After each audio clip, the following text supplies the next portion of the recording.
70 seconds into the second half, Eliezer Mayenda has another. And Sheffield Wednesday are being handed a massive beating here.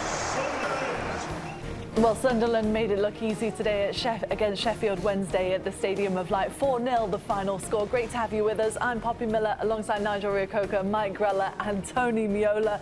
Tony, Sunderland now one of just 3 teams to have a perfect start to the season in the Championship, and today couldn't have gone much better for them, could it? It was a perfect day for them, Poppy, and they came out right from the start. We saw at halftime they just exposed Sheffield Wednesday as many ways as you can possibly expose a side, and I think a well-deserved 4th goal. And I think sometimes you see 4-0 matches where you don't think it's 4-0. This one I thought was 4-0. Mm-hmm.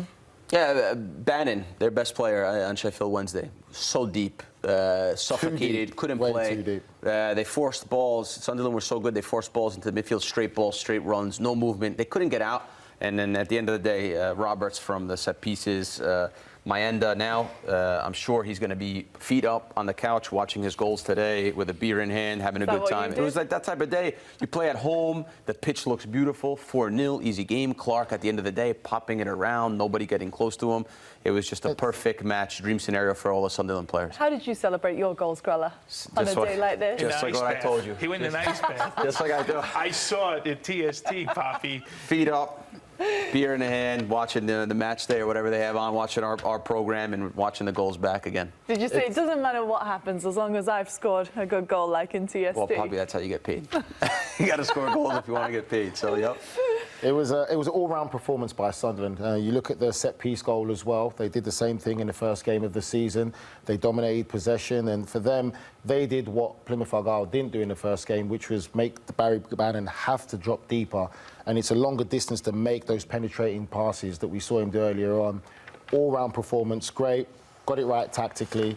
And obviously, Sheffield Wednesday didn't help themselves with the individual mistakes they made. And Windas's mistake to make it 2-0. You've always got a mountain to climb, 2-0 down at Stadium of Light. Mm-hmm. For Sheffield Wednesday, I mean, when you look at where they were last season, it came down to the very final match day, didn't it, for them to even survive in the Championship. Do your prospects feel much more positive this season, Grella, or are you thinking survival is the #1 focus for Sheffield Wednesday again this year?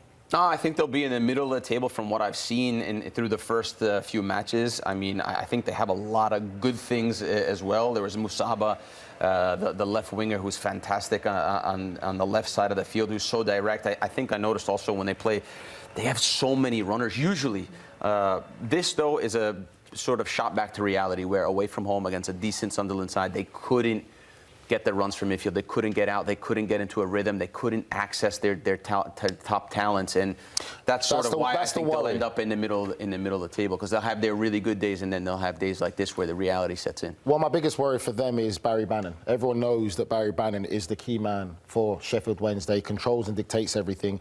If you can keep him quiet and make him have to go deeper to get the ball, you're going to have a very successful day. If he's higher up the pitch, where he can be a lot more influential with those passes that he makes, technical ability, then they should be having more successful days on the football pitch. Mm-hmm. But it's a bit too heavily reliant on Barry Bannon right now, and that's my worry. He's the one that gets them playing and controls everything. And I think you see how they want to play. Proof of that in the second goal, trying to build out of an area maybe where they don't want to build out, and you give up a goal.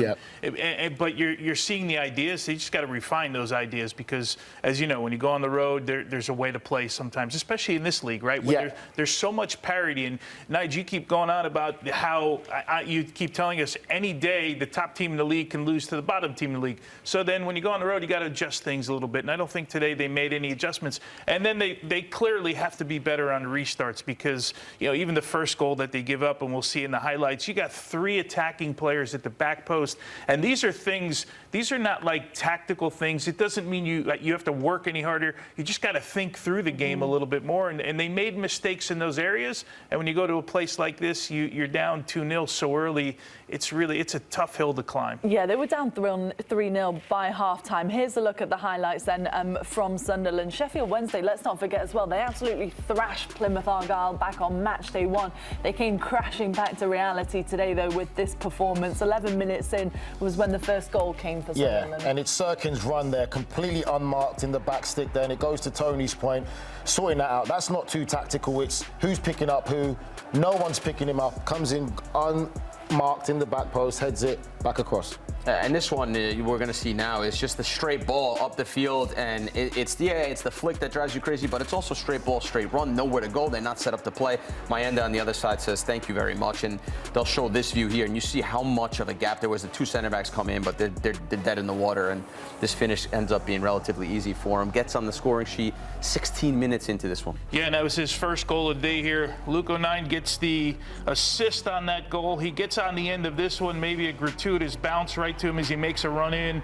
We'll see on the replay here, he is onside. James Beadle, a goalkeeper, nothing he can do here. Comes down, tries to make himself big, but O'Nien now an assist and a goal 24 minutes into this one. And again, when you start the second half, you're 3-0 down already. You do not want to have a bad start to the second half, and this for me is just simple route one, not tracking runners.